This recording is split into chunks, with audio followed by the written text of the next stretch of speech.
Longfellow here, interrupting this nightly broadcast of funny things happening to serious people to bring you this Channel 4 Action News breaking story. The verdict is in.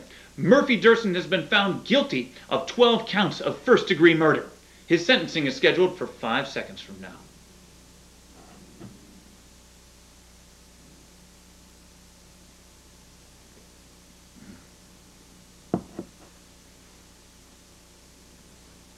Ladies and gentlemen, I'm pleased to report that Murphy Durson has been sentenced to death by Judge Juryexecutioner. With us to discuss this monumental victory for the safety of our citizens and the good of all mankind is Murphy Durson himself. Hey, thanks for having me, Bob. Pleasure's all mine, you scum.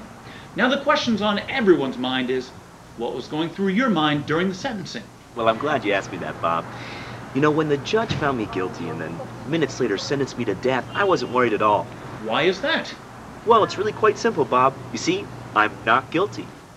But a jury of your peers found you guilty. Sure, but it's just a case of mistaken identity. The DNA will absolve me of all charges. Besides, I'm not even from this city.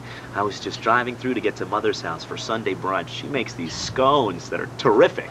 So you're saying you were on your way to your mother's house for Sunday brunch? Are you sure you didn't mean to say you were on your way to commit murder in the first degree? Positive. Just you wait, Bob. Once the DNA evidence comes in on the 31st of the month, I'll be a free man once again. Staggering confidence from a terrible human being. Thanks for being with us, Murph. Thank you, Bob. See you at the yacht club. Murphy Durson, ladies and gentlemen, whose execution is scheduled for the 30th of this month. We here at Channel 4 Action News will bring you more on the Blood Grinder's case as it develops. Until then, I'm Bob Longfellow, bringing my action to you.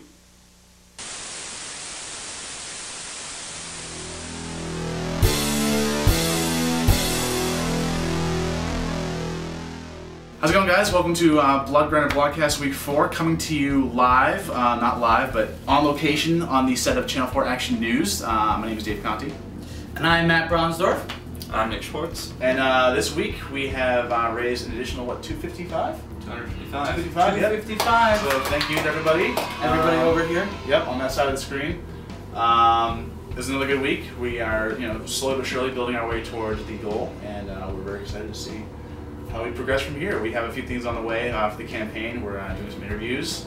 With newspapers and some websites. Yeah, we get some, we're going to be whoring ourselves out a little bit, so be ready for that. It should be fun. So this week in entertainment we watched John Carpenter's Escape from New York, which is arguably the greatest film ever made. Yep. Now, for our purposes, the main character in John Carpenter's Escape from New York is a character named Snake Plissken, played by Kurt Russell. Now, Snake Plissken is the ultimate badass. There is nobody more badass than him. He can get in any situation and get out of any situation.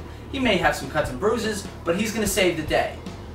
And I would say he's probably one of the quintessential badasses in cinema. He's got the flowing locks of hair, the eye patch. The eye patch. It's great. And he's got the muscles, he's got the attitude, the demeanor. He is truly a badass in every sense of the word. Well, actually, it's interesting that you mentioned the muscles because unlike an Arnold Schwarzenegger or a Sylvester Stallone, Kurt Russell's a pretty normal-looking guy. He's cut. He's not super jacked, but he's cut. Yeah. He looks like he's athletic enough to handle the situations, but not super jacked enough to be a superhero. So he looks vulnerable to you. The way that we look at things in terms of the Blood Grinder versus Escape from New York and Ronnie America versus Snake Plissken is it's simple.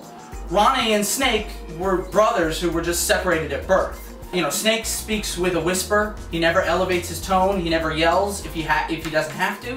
Same thing with Ronnie. Ronnie's always speaking in a raspy voice. He's very low toned. He doesn't raise himself to anybody else's level.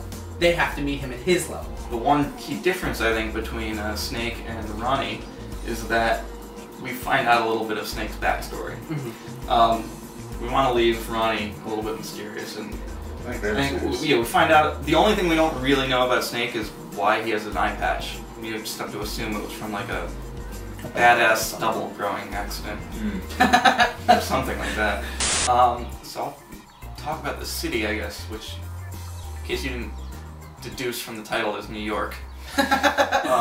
Carpenter obviously had like a pretty low budget, so I think one of the ways they got around that was the setting. Well, also, I mean, it takes place on Manhattan is a prison, so it makes sense that it's a little bit desolate. But no one's out on the streets. It's a really dark movie and almost takes place entirely at night, and just it's clear that like in this New York in the future, or 1997 as it was, yeah, people don't go out at night. It's dangerous, and yeah, the city is just desolate. There's one very specific point where they run in, Snake Plissken runs into Ernest Borgnine, and he says specifically, you just don't go out at night, which is a simple thing. When the blood grinders on the loose, you don't go out at night. And there's just trash littered throughout the streets, and cars are overturned, and to a certain extent, that's what we're going for, I think, with our city, which doesn't have, we're not setting this in any real city, but it's maybe like an old industrial town. It's seen better days, and while there won't be overturned cars and that sort of mass chaos, it's going to be a city that's dangerous because the blood grinder has become a huge threat. We had a sketch for you this week of, I'm sure you guessed at this point, Ronnie America. He's pretty diesel. He's pretty diesel. He's cut. The design for Ronnie we're going for is very simple, inspired by, I'd say, Snake Plissken as well. What you can see from this sketch with him covered in blood is we don't want to give the impression that while Ronnie can handle almost any situation, he's not a superhero, he's not invincible. When he gets beaten up, he actually gets beaten up. It's kind of like John McClane. At the end of any Die Hard movie, John McClane is covered head to toe in his own blood. Worth mentioning, though, that there is that realistic side to Ronnie. If he gets beat up, he gets hurt, which is great. But at the same time, I don't want people to get the impression necessarily that this movie is all about realism. This isn't like the born identity of action movies. Ronnie is still a caricature of action heroes. Yeah. So Ronnie, while he might get hurt by getting punched in the nose, can easily lift up a tree with like 4 fingers. Right. Yeah. So those are the conventions that we're going to be playing on. All right, well, I think that'll do it for this week, guys. Come back next week for more Blodcast-ness. I got nothing here. Someone else wrap it up. I don't want to wrap it up this week. No, All right. wrap it up. I think I wrapped it up last week. No, maybe not. Well, either way, come back, watch us again, tell your friends, tell your family, tell your loved ones, and check out our Kickstarter page. I'm not going to beg for money, but if you guys have money that you don't want, we'll take it. Yeah, thank you very much. So, see you next week. See you next week, guys. You gonna kill me now, Snake? I'm too tired. Maybe